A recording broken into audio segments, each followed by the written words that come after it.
ika-19, ang Pulong-Buhangin National High School Brass Band ay nagbuo ng isang banda upang mapaunlad ang talento ng mga mag-aaral sa pagtugtog ng iba't ibang instrumentong pangmusika.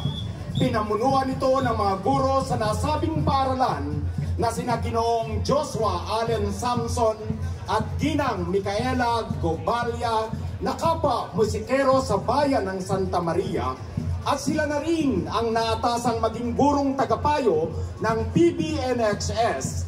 Tumawag at tinawag ang grupo bilang PBNHS Brass Band bilang pagkilala sa sintang paaralan. Mga kalalawigan, ang Pulong-Buhangin National High School Brass Band. Isang masigabong palakpakan naman po sa ating mga banda ng musiko.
Sorry tayo, parang napaghahala tayong edad natin pagdating sa...